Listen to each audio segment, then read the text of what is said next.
Spectrum ஊழல், முன்னாள் அமைச்சர் ராசாவுடன் நட்பு இருந்தது உண்மை, பல்வா வாக்குமூலம். அரசு துறை பணியிடங்களை நிரப்பும் போது தகுதி உள்ளவர்களுக்கு வாய்ப்பளிக்க வேண்டும், உச்சநீதிமன்றம் தீர்ப்பு. எகிப்தில் நடந்த புரட்சி, பதவி விலகிய அதிபர் முபாரக் தப்பி ஓடவில்லை, ராணுவ ஆட்சியாளர்கள் அறிவிப்பு. பால் விலையை உயர்த்த கோரி போராட்டம் நீடிக்கிறது, நாளை பேச்சுவார்த்தை நடத்த அரசு முடிவு.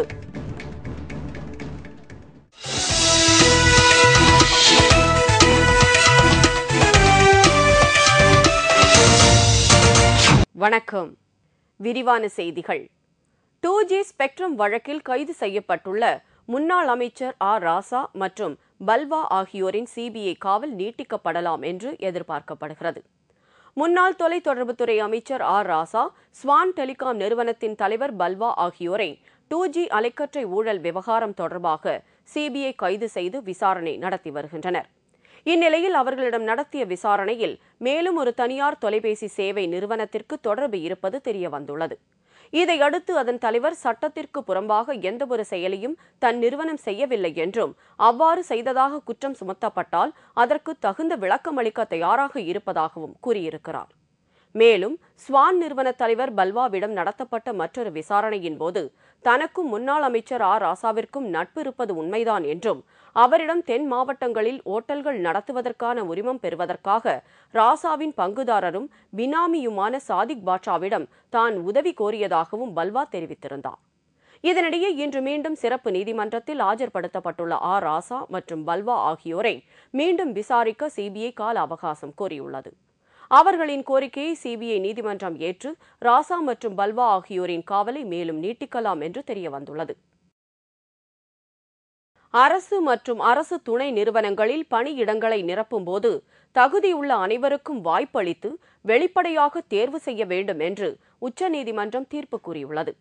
பணியிடங்களுக்கான தேர்வு குறித்து பகிரங்கமாக அறிவிப்பு செய்யாமல் வேலைவாய்ப்பு அலுவலகத்தில் இருந்து பெயர் பட்டியல் வாங்கியோ அல்லது கல்லூரி அறிவிப்பு பலகையில் அறிவிப்பு ஒட்டியோ பணியிடங்களுக்கான தேர்வு குறித்து பகிரங்கமாக அறிவிப்பு செய்யாமல் வேலைவாய்ப்பு அலுவலகத்தில் இருந்து பெயர் பட்டியல் வாங்கியோ அல்லது கல்லூரி அறிவிப்பு பலகையில் அறிவிப்பு ஒட்டியோ பணியிடங்களுக்கு ஆட்களை தேர்வு செய்வது என்பது அரசியல் அமைப்பு சட்டத்திற்கு எதிரானது ஆகும் என்று நீதிபதிகள் பி. சதாசிவம், டி.எஸ். சௌகான் ஆகியோர் கொண்ட பெஞ்ச் தீர்ப்பு அளித்துள்ளது.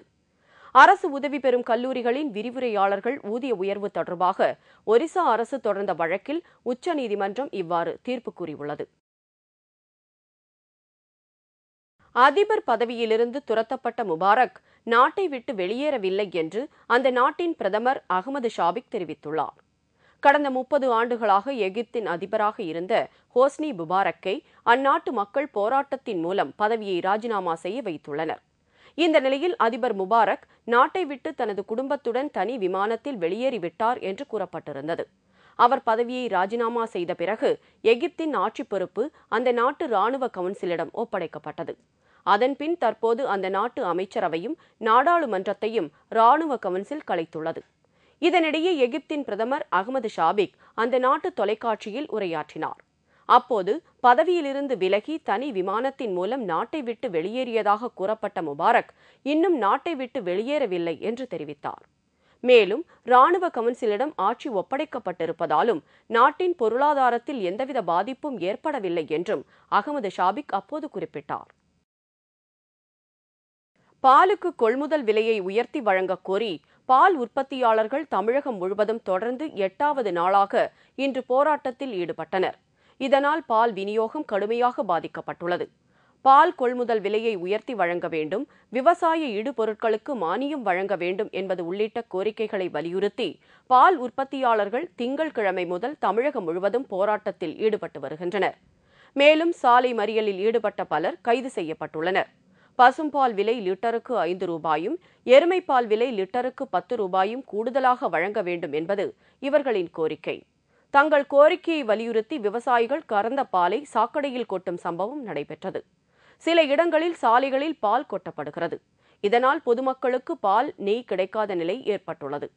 இந்த நிலையில் பால் உற்பத்தியாளர்களின் மீது உள்ள வழக்குகள் வாபஸ் பெறப்படும் என்று தமிழக அரசு அறிவித்துள்ளது. மேலும் இந்த விவகாரத்தில் பால் உற்பத்தியாளர்களிடம் நாளை பேச்சுவார்த்தை நடத்த தமிழக அரசு முன்வந்துள்ளது. இந்தியா பாகிஸ்தான் இடையே நட்புறவு நீடிக்க வேண்டும் என்று பல்வேறு அமைப்புகளிடமும் விருப்பம் உள்ளது. அதன்படி ஜம்மு காஷ்மீரில் எல்லைப் பகுதியில் உள்ள சம்பா பகுதியில் இந்திய சமூக ஜனநாயக கட்சியினர் நேற்று காதலர் தினம் கொண்டாடி பாகிஸ்தானிற்கு நமது நல்லெண்ணத்தை தெரிவித்தார்கள். பலூன்களில் ரோஜா பூக்கள் கட்டிவிட்டு பாகிஸ்தானுக்கு அனுப்பி நமது நட்புறவை வெளிப்படுத்தினார்கள்.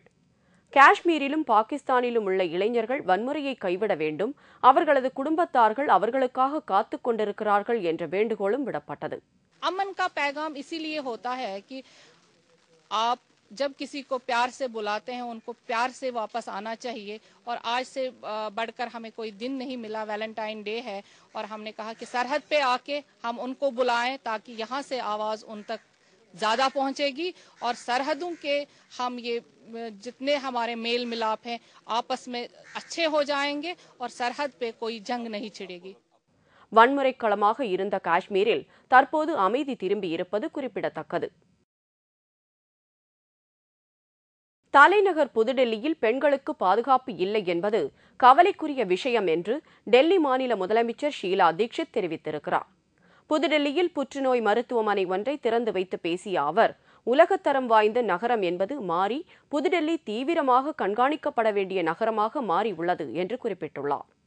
ஒவ்வொருவரும் பாதுகாப்பாக இருக்க முடியும் என்ற நிலைமையை உருவாக்க பாடுபட்டு வருவதாகவும் ஷீலா தீட்சித் கூறியுள்ளார். इससे हमें बहुत चिंता है, इसीलिए हम जैसे हमने वर्ल्ड क्लास सिटी का एक लक्ष्य रखा था, हम अब इसको एक केयरिंग सिटी, एक संवेदनशील सिटी भी बनाने के और बढ़ना चाहते हैं. और उसमें जो भी हमें काम करना होगा, जो भी हमें लोगों को समझाना होगा, उसके ऊपर भी புதுடெல்லியில் 24 மணி நேரத்திற்கு 1 என்ற விகிதத்தில் பாலியல் பலாத்கார வழக்கு பதிவாகிறது. 2G ஸ்பெக்ட்ரம் விவகாரத்தில் காங்கிரஸ் கட்சி தப்பிப்பதற்காக அப்போதைய அமைச்சராக இருந்த அருண் ஷோரி மீது குற்றம் சாட்டியுள்ளதாக இல கணேசன் தெரிவித்துள்ளார். மதுரை மாவட்டம் திருப்பரங்குன்றத்தில் பாஜக கட்சியின் மாவட்ட செயற்குழு கூட்டம் நடைபெற்றது. இந்நிகழ்ச்சியில் அகில இந்திய செயற்குழு உறுப்பினர் இல கணேசன் கலந்து கொண்டு 2G ஸ்பெக்ட்ரம் விவகாரம் குறித்து உரையாற்றினார். இதையடுத்து ஸ்பெக்ட்ரம் விவகாரத்தில் அப்போதைய பாஜக மத்திய அமைச்சர் அருண் ஷோரிக்கு தொடர்பு உண்டு என்று காங்கிரஸ் கட்சி கூறி வருவது உண்மையா என்று செய்தியாளர்கள் கேள்வி எழுப்பினர். இதற்கு பதிலளித்த அவர், பாஜக ஆட்சி காலத்தில் அமைச்சராக இருந்த அருண் ஷோரி மக்களின் நலனுக்காக பாடுபட்டவர் என்றும் இந்த விவகாரத்தில் காங்கிரஸ் கட்சி தப்பிப்பதற்காக அவர் மீது குற்றம் சாட்டுகின்றது என்றும் இல கணேசன் தெரிவித்தார். மேலும் வருகின்ற சட்டமன்ற தேர்தலில் தமிழகத்தில் பாஜக அதிக வாக்குகள் பெற்று சட்டசபையில் இடம்பெறும் என்றும் தெரிவித்தார். அருண் ஷோரி அவர்களது நிர்வாகத்தை பொறுத்தவரை எங்களுக்கு நல்ல நம்பிக்கை இருக்கிறது. அவர் ஒரு அறிவாளி, திறமையானவர் என்பது மாத்திரமல்ல, அப்பழுக்கற்றவர். திசை திருப்புவதற்காக சில குற்றச்சாட்டுகள் அள்ளி வீசப்படுகின்றன. அதை சந்திப்பதற்கு பாரதிய ஜனதா கட்சி தயார். தீவிரவாதத்தை விட்டு தேசிய நீரோட்டத்திற்கு திரும்பியுள்ள உல்ஃபா தலைவர்கள் இன்று பிரதமர் மன்மோகன் சிங்கை புதுடெல்லியில் சந்திக்கிறார்கள். சிறையில் உள்ள தங்கள் அமைப்பை சேர்ந்த மற்ற தலைவர்களை விடுதலை செய்ய கோரவுள்ளனர். அசாம் மாநிலத்தில் பல்வேறு தீவிரவாத செயல்களில் ஈடுபட்டு நாட்டையே உலுக்கிய தீவிரவாத இயக்கமாக உல்ஃபா தீவிரவாத இயக்கம் செயல்பட்டு வந்தது. இந்த நிலையில் தற்போது தீவிரவாதத்தை கைவிட்டு அரசுடன் அமைதி பேச்சுவார்த்தை நடத்தி வருகின்றனர். இந்நிலையில் கடந்த வாரம் உல்ஃபா தலைவர்கள் மத்திய உள்துறை அமைச்சர் ப. சிதம்பரம் மற்றும் உள்துறை செயலர் G.K. பிள்ளை ஆகியோரை சந்தித்து பேச்சுவார்த்தை நடத்தினர். மேலும் அசாம் மாநிலத்தில் நிகழும் அரசியல் ரீதியிலான சில பிரச்சினைகளுக்கு முக்கிய தீர்வு மேற்கொள்வது குறித்தும் அப்போது பேச்சுவார்த்தை நடத்தப்பட்டது. இந்நிலையில் புதுடெல்லியில் உள்ள பிரதமர் இல்லத்தில் பிரதமர் மன்மோகன் சிங்கை உல்ஃபா தலைவர்கள் இன்று சந்திக்க உள்ளனர். அப்போது சிறையில் உள்ள தங்கள் அமைப்பை சேர்ந்த மற்ற தலைவர்களையும் விடுதலை செய்யுமாறு பிரதமரிடம் கோரிக்கை விடுக்க உள்ளதாகவும் தெரியவந்துள்ளது. இத்துடன் செய்திகள் நிறைவடைந்தன. மீண்டும் தலைப்புச் செய்திகள் மாலை 6 மணிக்கு. உங்கள் பிரச்சினைகளுக்கு உடனடி தீர்வு காண 30134600 என்ற கேப்டன் டிவியின் தொலைபேசி எண்ணுக்கு தொடர்பு கொள்ளுங்கள். வணக்கம்.